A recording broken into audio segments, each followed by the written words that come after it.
I was in DeVon Franklin's office, and he said something that struck me because he had just left this big career at Sony, left to launch his own entertainment company. The invites is different when you a VP at Sony than when you got your own house. I bet it is. He's like, listen, he said, when he said that, he's like, Charreah, sometimes you climb a mountain and then from there you can see a higher mountain, he said, but you can't just jump from the top of this mountain to that top. That's good. You got to climb off of this one and then go climb the higher mountain.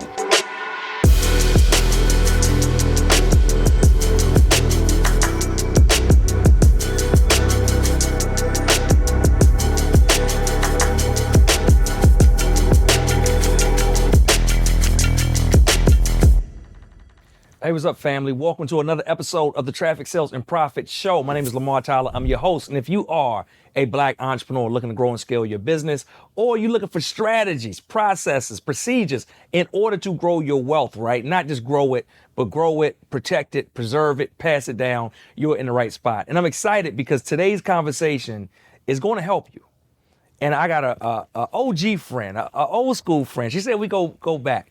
We met her right through her career originally, but I swear, if we know each other this long, she had to be like 10 years old. I don't know. We had to look, right? What are the labor laws saying in New York City at the time we met you? But we got to go into it. But what's up, Charreah Jackson? Good to be here. The queen behind Shine Army. Yes. And everything amazing. So how are you? I'm doing great, Lamar. I'm so excited to be here. Y'all can't see, but this studio is so nice. And Thank Lamar said we go way back. I like to take credit.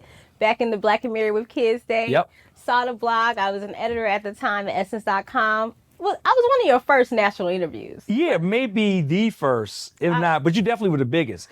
Even if we had something else, like for us, being Black and Married with Kids, like 97% of our audience was Black women. So there was nothing that we could have done that would have bigger impact for our audience than Essence.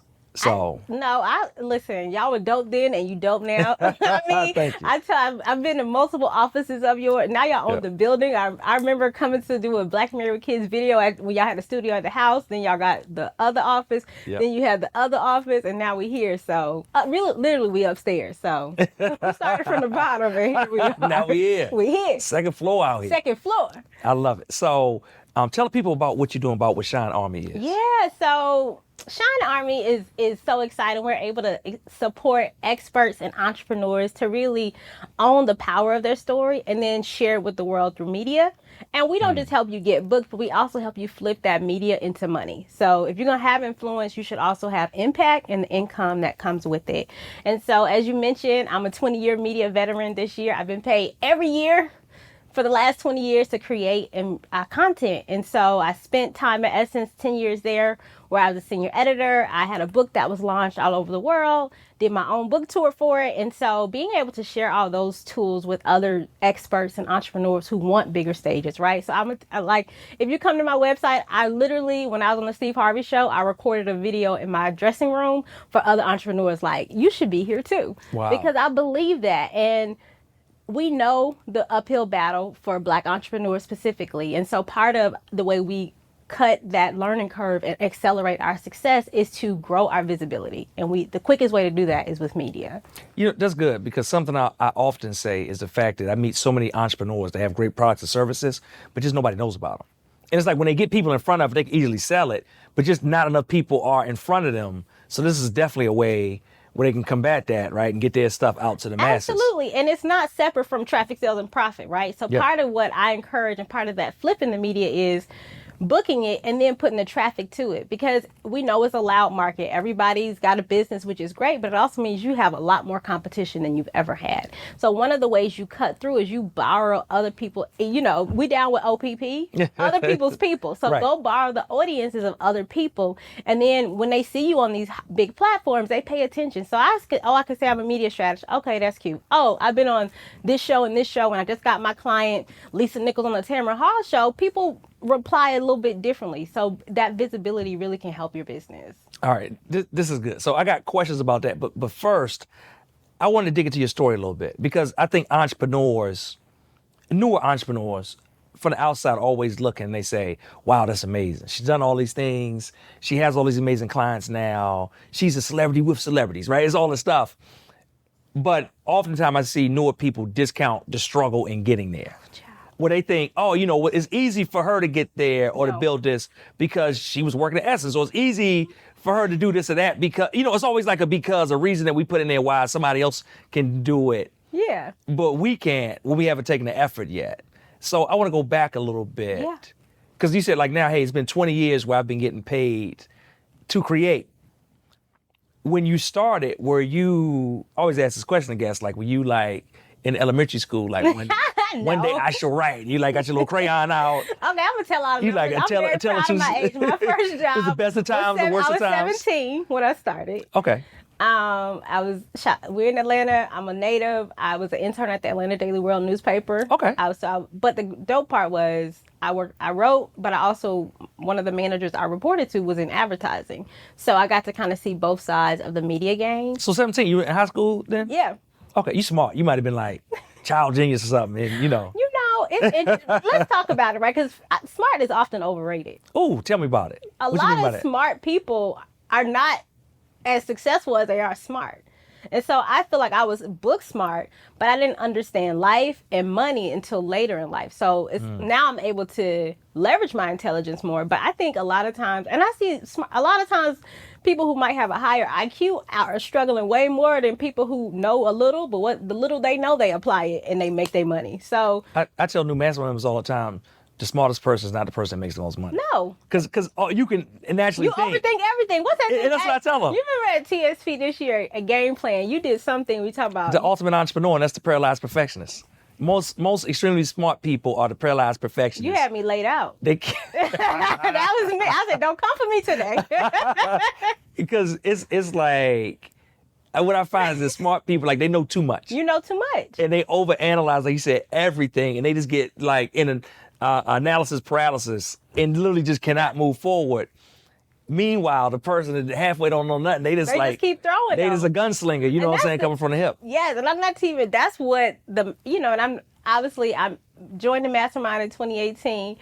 And that's what it did. It disrupted a lot of that thinking to see people who were just as smart as me, like people who were like, "Oh, you just like me," but you at 7 figures. I'm hanging with Sharice Jones, I'm hanging with Kim Lewis, and I'm like, oh, so you just like me, and you got $1 million business. So what do I need to do to get it together? To your point, but to your earlier question around having what is considered a dream job and having what was my dream job for a long time, and then I was in DeVon Franklin's office. And he said something that struck me because he had just left this big career at Sony, left to launch his own entertainment company. The invoice is different when you a VP at Sony than when you got your own house. I bet it is. He's like, listen, he said, when he said something, it's like, Charreah, sometimes you climb a mountain and then from there you could see a higher mountain. He said, but you can't just jump from the top of this mountain to that mountain. That's good. You got to climb off of this one and then go climb the higher mountain.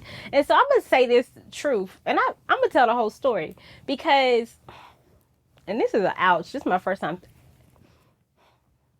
Your dream ultimately can't be a job that if you don't own the company. Because then if it's your dream job and you don't own the company, you're always vulnerable to somebody else. And so you will always, even though it feels secure, and it's not. And one of the best gifts to me professionally was graduating Howard 2007, started working at Essence 5 days later, boom, a recession hit. And seeing so many people lose their jobs, and so many people had their identities so attached to their jobs, and they didn't know who they were when they lost those big title jobs. I said, that's never going to be me. I'm never just going to be Charreah from Essence. I'm always going to work like I don't have a job because I understand. And I got laid off in 2009. So it woke me up early to say, hey, you can never get so attached to something you don't own because no matter, and I was doing a great job. My manager teared up laying me off. That's how much he loved me. Didn't matter. His higher up said, you got to let them all go. So no matter how, and it was a fancy job, right? What was the job at that point? when I got laid off, Yeah. I was associate editor for the website. Okay. Then I got hired back 2 years later as relationships editor. But by the time I came back, I had worked somewhere else that had a different culture, and I had started my first business in 2010.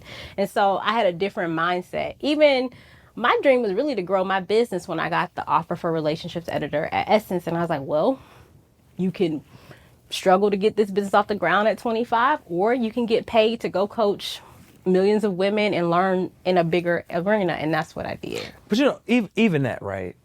I think that's important because I think a lot of entrepreneurs have access to those opportunities. They don't always leverage the opportunities properly. It's hard to leverage inside, Lamar. But I'm telling you this though too. It's hard out here on the streets for entrepreneurs, right? Yeah. And a lot of times I think we glorify entrepreneurship so much that, you know, I said all the time, like we'll have like opening positions in like marketing, right? So like, say I'm looking for like a copywriter, or I'm looking for somebody to do our paid traffic or something like that. And it's like, yeah, everybody want to be on their own thing so much. But in my mind, I know that if somebody came here and sat here for 3 years, look at your face right now, right? Like they came and sat here for 2, 3 years, 5 years, whatever like that. What they would know exponentially would be more than, hey, if I'm just like starting on my own and I'm out here, but I'm a CEO. I'm a CEO of nothing, right? But I'm a CEO. And I think it's like, I think we're on the edge of risking getting into a place where everybody wants to be the boss or perceive themselves as the boss, even if they're not doing boss things, and really say, again, not taking advantage of opportunity. Like one of the things, I consider myself a decent leader, right? A good leader, real. I'm just throwing it down for the people. I ain't got to play this game. Okay. All right. So I be leading out here, right? But the thing is, a lot of what I learned about leadership, a lot of what I learned about commanding a meeting, I learned when I was the IT director at Fox 5 in DC, and our general manager sitting at the table in the morning meeting every morning. And I just, it wasn't even me studying him, but just being in a room. I loved how he commanded that room. It was like all these strong personalities, but he didn't play. It was like you were held accountable for what you wanted to do. But I always think like it's so many pieces of the business now that didn't start with me. It started with the places I worked and the things I learned and being able to bring those in. Absolutely. I mean, there's so much in what you just said. And I think so for me, even when I left corporate in 2019, and shout out to the Mastermind because I joined it in 2018. You were in New York. You came by the Essence office. I was burnt out. You was like, you need to get in the Mastermind. I was like, you right. And I joined. And when I left Essence 2 days before my birthday, like I told the Mastermind before I told my mama because I knew they would understand. And I had a community of people. Like it had built my confidence enough to make that move. But to your point, I started this business in 2020 officially. I started working on it in 2019. I'm just becoming a CEO. Because if you're not actively being a CFO, a CMO, if you're not managing anything, people, all the things, okay, let me get her up to speed. Let me get if you're not doing all that, you really aren't doing what it takes. And to your bigger point, you can learn so much by either you get paid by somebody else or you get paid to be in a mastermind like this, but you can't outlearn you can't you won't earn what you don't learn. That's good. Is what I'm really saying. And so even a lot of the great leaders we see in the Mastermind, so many of us had corporate experience at that transition. There's very few people who just started the business straight out and didn't have some type of experience in the thing they're doing and then were able to scale. I studied the Circle of Seven. I studied who they were, their backgrounds. I studied you and Ronnie. Like, y'all gave me so much freedom. We were at a Mastermind retreat, March 2019. First time I really heard Ronnie's story to hear how she was a project manager. And then, where was she, IBM? Yep, IBM. So I'm like, wait a minute. So she a project manager from IBM. He is IT brilliance. Of course they explode a digital business. Like, it took the pressure off of me from feeling like, I guess I'm stupid if I can't figure out Facebook ads. Like, not to say I won't, but and then inside of that, seeing you all explode a business in your genius, it pushed me to say, well, what's my genius? Because when I first got in the Mastermind, I didn't know how special of an expertise I had in media because I was living in New York. Most of my friends worked in media. I didn't think it was that big of a deal. And then there was a $1 million mastermind where I became their media coach, and I just saw how much I knew. And I was like, whoa. And I saw what I liked about what they were doing, what I didn't. And I said, listen, they asking me can you help tell people how to get a book deal? They asking me because I have an expertise. Right. I'm like, y'all not finna make all this money off of me. That's the other thing. Even with your biggest paycheck from your dream job, they're only paying you a fraction of what they're making. So if you can get 200,000 from them, how much could you make by yourself? Well, like much could you make out of your expertise if you were to apply it? That's good. So I got a lot of questions based on everything you just said. But first, right, like let me get back to your story, because you got my mind going. I'm exploding in here. So you go to Essence. Mm-hmm.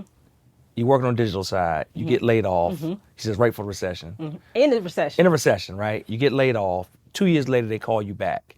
At that moment when they call you back, is it excitement? Like, because you're coming back at a higher position. Yeah. So is the excitement like, oh my God, I don't believe I'm getting another opportunity? Is it like fear, like, are they gonna do me like they did me last time? You know, like I'm always curious about those moments your where people show back up. What you gonna do? Right. Clearly, you took them back. Right. Oh, it's a great question. Nobody's ever asked me this. So, I mean, was all of that? Excited, scared? I think it's only you when you ask was I scared of that didn't even occur to me. Like that's the type of, like, I think, and obviously I was younger then than I am now. So at that mind, that's been my strength, right? So these are my professional careers. But by that time, before I was 25, I had gone through the layoff. I had been diagnosed with cancer at 19, went through crazy relationship, went through family stuff. So I had been through life. So this ain't nothing. this ain't nothing. But if you make it through, like, it's like you make it here, you make it anywhere. But if you make it through a layoff once, I didn't have any fear that I couldn't figure it out. But to your question, as far as what I felt when that call came, I was like, oh, but I had my business this time. So it was very different. So I had started my first company, Studio Social. And so at the same time I was waiting to hear back from my first business pitch competition, the Essence interview was happening. It was a $25,000 prize. And I was hoping I was going to get it, and that was going to help me grow the business. Didn't get it, then got the call for Essence. But I felt ready. But I felt clear that, like, this was my next step, but they're not just going to work me this time. I had much clearer intention going in than I did the first time. I was just happy to be there. Second time, grateful to be there, but just a little more aware of, like, hey, I got to do something for them, and I got to make sure I'm taking care of me. Because to your point, you done broke up with me before. So it's not, and it's a business. It's not personal at that point, but I understood business a little bit more going in. If you're a 6 or 7 figure entrepreneur, a Black business owner, and you don't know where to go, if you feel like you're alone, if you feel like you don't have anyone to talk to that gets how you feel or gets the pressures of being a business owner in today's climate, guess what we do? I want to introduce you to the Traffic Sales and Profit Mastermind. Now, in the TSP Mastermind, we have a 12-month program that's going to help you reach your next 6, 7, or 8 figures in business over the course of a year. Now, along that year, we have one-on-one coaching, we have accountability, we have community, we have live events, and everything you need in order to reach the next level. For more information, visit us at www.trafficsalesandprofit.com. So I remember the first time I remember all this, but I remember the first time you left Essence. Can I tell you a secret? This is something that I'm very intentional about at certain times. Because in general, I'm not the best at keeping in contact with people and communicating with folks and stuff, because I just be doing stuff, right? We got a bunch of kids. We got a rack of kids. Ain't it a bunch, And y'all be having nieces and nephews. Yeah. So, we in all of this. But when that layoff happened, I was intentional about staying connected with you, because I wanted you to know that we were connected to you, not connected to Essence. Because I just, in my mind... Pause. Can I just thank you? You literally paused. Yeah, right. But that speaks to how brilliant you are.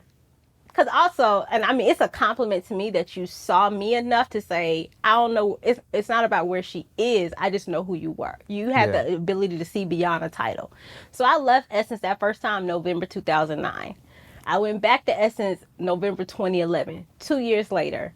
And one of the most startling things that happened was the amount of people who started calling again. But I hadn't heard from in 2 years. Somebody invited me to their annual Christmas party. I went to that party. I've been having this party 5 years. You knew me the whole time. But now that I was back at Essence, I was worthy. But I'm grateful for those people because they taught me not to confuse genuine Oh, that's good. relationship. But people like you, like there were people who when 'Cause I I didn't- emailed, they kept replying. And there were some people, Yeah. second I had that Essence email address, baby, that email was spam. And I couldn't validate that that's what happened, but in my mind, whenever somebody's in a high profile position or high profile place, I just imagine that when you like, I'm gone, everybody like, what's over here, right? So I just try to be intentional about letting people know, because I didn't know you was going back. You know what I mean? Like that never was in but that never was in my it was thinking. But my thing was just like, I'm just real intentional about trying to let people know. I appreciate They're it. like, hey, because you had done a lot for us at the time. We had built a great relationship back and forth. But like the relationship, again, was with you, not like you, or the relationship was you, not your position. I guess is the way I would put it. That's that just put that's the tip.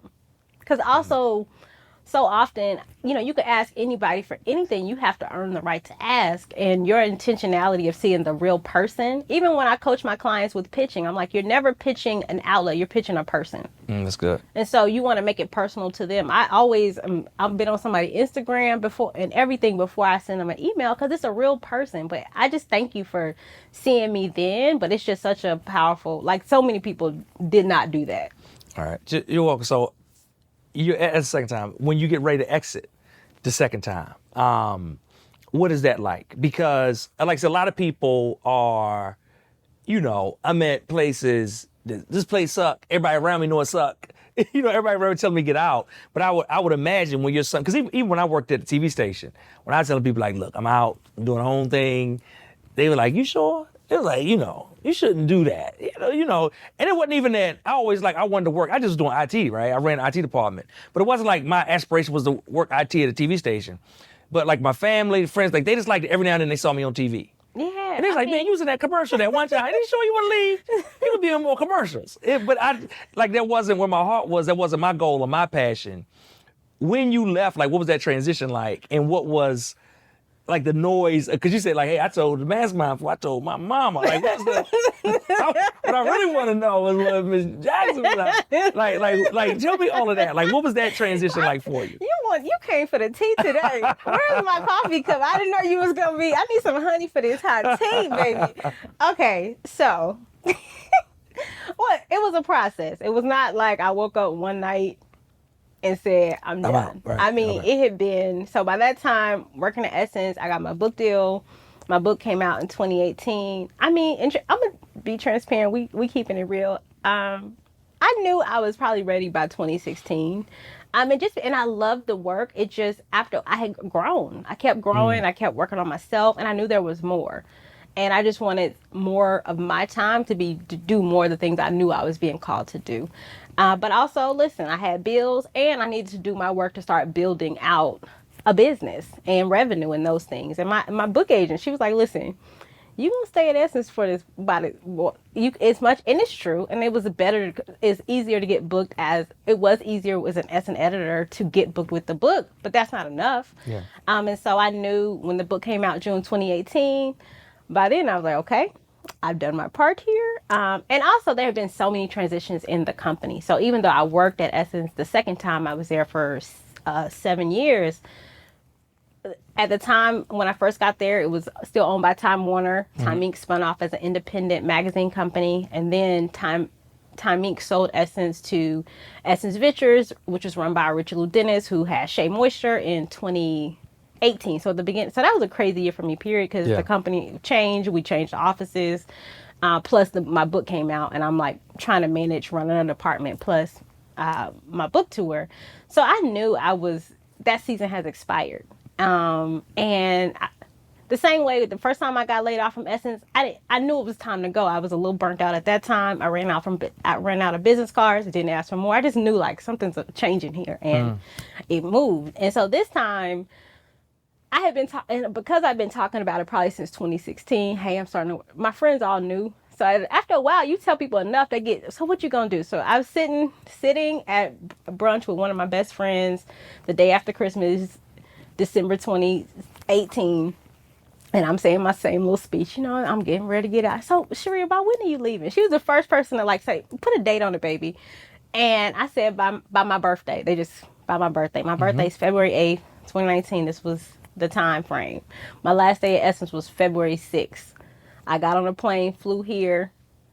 I had a birthday party the 8th. On the 7th, I came by the TSP office. I saw you. I remember. Yep. And Sharice had given me this cute wrap. But I say that to say, I didn't really give people an opportunity to, I only shared with people who got it. I only shared with other entrepreneurs. I didn't talk about it with my coworkers a lot like that. Like I only shared with people who understood there was so much more. Because people who thought this was the highest I could go, that's good. They couldn't see more. But the people who could see more, who knew, like, I got a script in development, like who knew I had other things going, they were like, what you waiting on? You've checked that. And I would say that to my coworkers, you checked that box. I've written the cover stories, flown all over the world, from Paris to South Africa, doing press. Like I had done the thing and I'm grateful for it. And then there's a whole other more. Like I want to be able to send my nieces and nephews to college. I want to be able to have houses in different cities. So I had bigger dreams, which mean I would need a bigger bucket to hold it. And my mama, listen. She gonna be. I'm actually a much better daughter now than I was then. Because I have time and energy and structure in my life, so I'm not. And just she's probably happy you're not all the way up to New York no more. Yeah, I'm not jumping off a plane, running. Now I'm like, so I've booked us Chateau Elan for your 70th birthday, and I'm already thinking about Christmas. Like, I'm sure there are people who miss saying they have a friend at Essence who miss me trying to slide in some tickets at Essence Festival when I barely had some extra tickets. Like, so I don't miss it at all. That's good. That's good. So as you make this transition in entrepreneurship, for you, what surprised you the most about entrepreneurship? Great question. That you really can, like we hear the phrase make money, but you really can. That was predictable. Consistent, predictable revenue. CPR. CPR. That was like mentally, just the fact that you actually can set yourself up to make money on demand. Because when you've been in that corporate grind so long, you think the only way to have consistent money is through a job. When actually you can be a CEO and have consistent money with the right systems. And so that was one of the things, my fears probably for waiting as long as I did was I needed systems. But I also needed that was one of the things that really was like, oh, and how you can make a lot of money with not a lot of clients. So you think to have $1 million business, you have to have 100. You could have that with less than 100 clients. Like you could have that with 20 clients. So seeing different business models and how accessible it was eye-opening. And that's why I'm so like grateful that I had the mastermind to make that transition, because it just exponentially grew my confidence that I could do it and how I could do it. Yeah, that piece you just said, I just want to make sure everybody watching gets that part, because the fact that you don't have to have 1 million customers, because that was something that I almost like stumbled into by mistake when we first started selling our very first movie. I remember like I was in the shower. I'd be thinking all the time, right? So I was in the shower thinking, I'd be daydreaming about money in the shower, right? Water just scalding my body. Then I snapped too. But I was in the shower thinking, and I was like, man, like how many are we gonna sell? Like, it hadn't come out yet. I was like, we need to go like platinum or something, sell like 1 million copies of this DVD. And then I just did the math. I said, if we sold like $100,000 worth of DVDs, I said I would be overjoyed, right? But then when I broke down how many DVDs that was, it wasn't that many. And I was thinking, like, here I'm out, like it's the power of knowing and actually sitting down and going through the exercise to figure out how much you need to make, and then based on what you sell, what it takes to get there. Because just in my subconscious, I was thinking I had to sell 1 million copies, where I just really had to sell like a few thousand. Listen, hit what I need to hit. It's crazy. It opens you up. But that's why communities like this are so important, because it's numbers. Having a successful business is numbers. Getting to the $1 million is numbers. And so it's been so exciting for me to have exposure to these types of conversations by being in community, because it really doesn't take so much at all. Yeah, I love it. So now, right, you have Shine Army. Mm-hmm. So what was the inspiration behind it? I'm curious. So, and then I got to tell you about my new platform. Oh, you got to tell me. You going to tell us on the? Yeah, Okay, yeah, I'm like, tell I people. tell you. Because I'm like, you know. Listen. You're not getting out here without telling me. So I'm like, listen, you tell me. it's going to make $1 million in 18 months. I love it. You know I want to hear about that. Oh, and shout out, first of all, we didn't shout out my, you didn't say hey to Your TSP. my TSP master. This is my official TSP jumpsuit. Y'all tell her hey. I first wore this jumpsuit when I spoke at TSP Game Plan in 2019, and I will be wearing it when I go pick up my Circle of Seven award. That 7-figure award we give out. 7-figure award at TSP Awards. So I'm just in that vibration, and this is the program that's going to do it. But it's so Shine Army. What led me here? Yeah. Get the people what they want. That makes sense. And it's harder than for a lot of people to do it, but it makes a whole lot of sense. What you love and what they want, find what that sweet spot. There's certain, so everybody, do a different show media. How'd you get on there, right? How you get to Oprah House? Like, it was always the how of it. Yeah. And I had been resistant. Even when I first got into Mastermind and TSP, I was a little resistant to it. And I just like, well, I don't want to be pigeonholed, right? That's always the fear of the new entrepreneur. I don't want to be, but actually it's like you own your lane. Right. And so I really knew as a coach that the first part was to own your life story.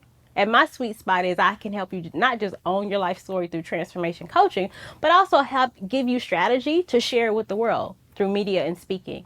And so I couldn't have got there to where I was helping other people until I really owned how incredible my own journey had been. And so that took a second to get there. And I really wanted something that was big enough to hold the bigness of what we were doing. So the coaching, the consulting, both the personal and professional development, plus that media strategy that we provide for our clients to really give you. So people ask me, are you a publicist? And this was great. This is power of being in community. I was at TSP Game Plan at our mastermind lunch. We doing our mix and mingle. I share what I do. I'm a media strategist. So are you a publicist? And I was like, nah. I love publicists. Mm-hmm. Publicist's job is take your ball, whatever your expertise is, go to that mound, throw it, get you a hit. That's the job of a publicist. I'm coming somebody who played 20 years on the other team. And so my gift is I'm going to tell you when you send that pitch, when you send those emails, here's what we're actually looking for. So I'm someone who's not only, I've booked for TV, I've booked for different shows. And when I worked at Essence for the majority, 9 of those years, it was owned by Time Inc. So I was also working with media brands like Money, Time, and Fortune and working on their shows and being a guest and helping them book when they're looking for us. And so I knew the game and I had done it myself being pitched and being on multiple shows. And so it was like, let me take that expertise and better provide it for other people, especially people like us who have something good to say, right, who should be in front of more cameras. And so that's kind of how the company came to be. And I'm so excited. Shout out to my mastermind family who helped me refine my program. It was originally called Spotlight. They didn't love the name. It beat you up a little bit. Just a little bit, Team Blue. Okay, but seriously. So I said, they were like, speak to the results. And so I'm so excited. We've launched a new platform, including coaching and a live event coming next year called, can I get a drum roll? Let's go. Hold up. That ain't loud enough, Lamar. I'm just playing with you. Oh, yeah. Right. Come to the stage. You can have Alex mad at me. Alex will be like, dude, don't ever do that during the podcast again. I'm sorry. No, we She's going to cut that out. Okay. So, new platform just for leaders who frustrated, who've been hired publicists and not seeing the results they want, who know that they are meant for bigger stages. You are excited. I'm so excited to welcome you to Seen and Paid. Because we help you get booked and flip that media into money. Okay. Can we talk about that a little bit? Yeah. All right, because that's interesting because depending on how it's leveraged or what you do, it's easy for a lot of people to be seen, but like you said, not get the second part, which is paid. Yeah. And I would see a lot of entrepreneurs that say, hey, you know what, I got this big opportunity, and the opportunity come and go, mm-hmm, but they still in the same spot. Yeah. So yeah. Tell me about that scene. Listen, you know what? I feel like I'm not a TSP commercial, but I was at TSP live in June. And I was talking this in our mastermind day. I was talking I wanted to catch up, hear about people's businesses. And also just doing workshopping my services to see what were the needs. And one of the biggest needs was not just getting booked, but how do I leverage it? And so many people were frustrated because they had these big opportunities, like, like some Yep. of the like big national TV opportunities, and they're not seeing results in their business because they're not understanding the process to flip it. And so that's really something I wanted to slow down and help people understand, that process of like how a lot of, for the last year, I've been focusing on more private clients, established millionaires, and I'm like, I want to help people. You don't have to have $1 million business for 10 years to have to get media. So, but I wanted to unlock some of the value of how we're flipping their media back into the business. And so the first, you want tips on that? Oh, do we want? Come on, don't. Oh. I do that to people. People don't do that to me.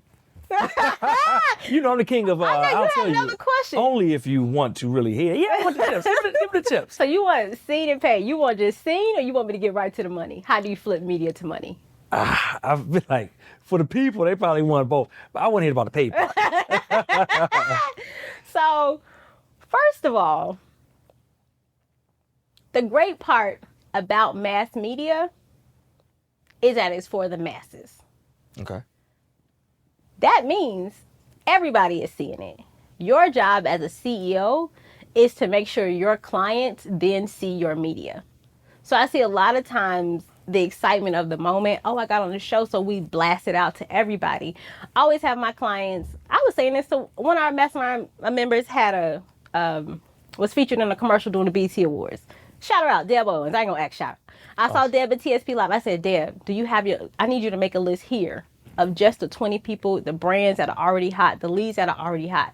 Because the people who are kind of already a little warm, we know everybody on your list everybody you're targeting isn't hot yet. The quickest way to heat up a list is to give them, this is sizzle, this is sauce. And so that's what media gives you, because you need, to get to profitability, you need visibility and credibility. What media does is it gives you both in one, because you're able to borrow the credibility of a media outlet. You said that around the article I did with you and Ronnie for Essence, right? So not only was it like visible, yeah, y'all got a blog, but Essence putting their name on it, then I'm able to leverage it a different way. So that's the first thing from the paid part, is make sure the right people know. The second thing is, if I'm scrolling through Facebook looking at ads, run some ads to your media, because I'm going to look differently when I see Lamar on whatever platform. Like, I already know him. Yeah, I'm going to look at his video, and then seeing a platform I respect co-signing him, seeing his fastest Inc. 5000 award, coming through my feed. It's a different way of like, it reinforces my desire to buy, and it makes me feel good about my purchase of spending money with you. So first, you got to leverage it to the right people. You got to leverage it to your right audiences. And then I'm going to tell you, you want to leverage it to other media. Because now we're in a time, especially for Black entrepreneurs, where there's so many opportunities you can get paid. So it's really cool for me now when I pitch my media out to my brand clients. And I mean, I got a check. When I was on Steve Harvey's show, it wasn't a lot, but I got a check. But now I'm able to put that next to the check I got from LinkedIn, the check I got from the library. So you really want to be able to leverage it back into your business strategically. And then you want to leverage it to bigger media. So once you get the big show, I want you to go bigger. Because ultimately, if you talk about scaling your impact, the biggest way you would do that is literally, we sitting here on a podcast. It's mass media. So there should be, I'm like, so what meetings you in to see maybe licensing some of this content to some of the, I don't know. Okay, I'm going to stop. But you can always. See, I do this to people. People don't do it to me. I'm like, Lamar, we might have a conversation you can license all this offline. content to people, but I'm going to stop. I'm not here for that. I'm saying, like, this should be, because this should be licensed somewhere. And so it's also, it's an ecosystem. And so you want to add mass media as part of your funnel, because it just instantly just keeps raising your visibility and credibility to the next level. So you're in bigger rooms, right? So it's easier for me to get to Steve Harvey's show because I could send them a link when I was on the reel, right? It's easier to get that next cover, that next thing, when you can see it. So we know there's a currency in visibility. That's good. I had a buddy of mine, Trey Cheney. Shout out to Trey if you're watching. But Trey had acted on all 5 seasons of The Wire. Then he started making music. So we did a music video together. And we literally started at the bottom and got all the way to the top, just like you said. Like, we literally took it. I had it on our blog, and I had some friends. I was like, hey, put this on your blog for me. They did it. Then I just collected all those links up and then went to like the next level of press, right? And it might have been like the websites for the newspapers. And then I was like, look at all the blogs talking about it, and they ran it. And then we went to like the digital version of the magazines, and they ran it. Then we went to like the actual TV stations, like local press, and said local TV, like look at all online, all the stuff is going on. And then they got us on local TV, and we literally started from my blog and then went 4 or 5 levels up to 106 in Park. This is our very first video we did together. 106 in Park made a whole, it was on fatherhood, made a whole episode dedicated to fatherhood where they showed our video and one other video. And the other artist was like Interscope, all this money behind the machine. It was like me and Trey, we shot 80% of this thing in my garage. Listen, you know, what's like this Best Buy camera. Next meeting, because that's the thing, y'all talk about the paid part is, I came from the corporate world. How media makes its money is brand relationships. My next meeting for you, I would say, okay, 5 brands. Let's get you to Dove. Let's get you to P&G. Let's get you, now you, it's easy for them to wrap around and say, okay, let's do some other things with you. So part of being able to access bigger speaking opportunities, bigger brand partnerships comes from that visibility. And if you can do it the organic way and plays together with social media, but sometimes you don't have to have high numbers in social when you have high currency in visibility. If they can see you've been with established outlets, they will bring you in as an expert. They will partner with you. You can license content. You can get some of those opportunities that really, you know, pay well. That's good. I love it. I love it. Any other tips? I got. Because you act like you hold. It feel like you hold. Give me the nuggets. So I'm just thinking of the conversations I had even inside of the mastermind and talking with some of the members here, right? And that was one of the things is like, making sure the right people know about the media. Correct. This the other part too, I would say just from a strategic part. So I told you one of my favorite hits this year was a friend of mine and client, Lisa Nichols, got married. So it had on I pitched it to multiple media outlets, had on the New York Times covered her wedding, sent a photographer. She got married in the Bahamas. The day before her wedding, Tamron Hall did an interview with her and her husband satellite interviewed them from the location in the Bahamas. But one of the things I want to say for media people is that other media. So if you was on 106 in Park, I'm like, so did you call MTV? Right? So it's also like how you leverage it in that way, expanding your visibility that way. So you're constantly flipping it to the next. Because when Lisa was on Tamron Hall's show, they were clear around the shows that other shows you could be on and still be on there. And then the shows like you can't be on some of these other competitor pieces. So just one, insight there is say, keep flipping. And when you do book, like I was at Essence, I told y'all it was owned by Time Inc. But most people didn't know that most media conglomerates are big companies with a lot of outlets. And so for the people I did know and who I love your story, I would email an editor at Fortune. I would email an editor at Money. Hey, just so you know, I just did this story. You might want to check them out. And so I would say leverage your network in that way to also grow to some of those bigger platforms you might want to be featured in. All right. I love it. That is perfect. If someone's listening, or not if, when they listen and when they watch the video, whether on YouTube, listen to podcasts on Spotify, Apple Podcasts, wherever it may be, and they say, I need to follow this lady. I need to find out about what she's doing. I need to join her programs. I need to get on a consultation, whatever it may be. How can they find you? My first name at Charreah. Come follow. I'm everywhere. And then come to seenandpaid.com. You'll be able to have access to our free media masterclass. Like I'm committed to being a resource and helping as many people who are ready, right? So I'm clear, but you can get all the information there. So come on over, and you should. Like, you owe it to yourself because, obviously it's seen and paid, but money isn't the only currency. And so one of the things that's exciting for me and my clients is not just the fact that we get compensated monetarily from being visible, but it ain't nothing like, you talk about my mama being mad I left Essence, but she had a lot of pride when I'm like, hey, look at I was on Steve Harvey's show after I left Essence, right? I was still working the thing, you got to make it work and doing those things. But I'm saying there are people who will take so much pride. Your family will be so proud to be able to read content, watch your interviews when you decide to show up and fully be seen. That's good. I love it. All right, y'all. So make sure you go visit the website. We'll also have a link to it down in the show notes below. I want to thank you. Thank you. This was good. And until next time, in the new building, right? So you got tradition now. Oh, you come see every. I'm gonna wear the same. Y'all look for me on the TSP stage, getting my 7-figure award one day soon. So I don't put the pressure on myself now. I love it. Thank you so much for showing up. Thank you. Thank y'all for tuning in, right? Like I said, make sure you scroll down below, hit the show notes, and make sure you get connected with Charreah, the amazing work she's doing to help you both get seen and paid. Thanks for listening to another episode of the Traffic Sales and Profit Show. Hey, do me a favor. If you enjoyed what you heard today, subscribe and follow us on this platform right now to make sure you do not miss a beat as we drop new episodes and additional content every single week. Also, if you'd like to get access to a free paperback copy of my book, access to the TSP Traffic Sales and Profit free Facebook group, our challenges, resources, our events, and more, make sure you visit us at www.trafficsalesandprofit.com/podcast.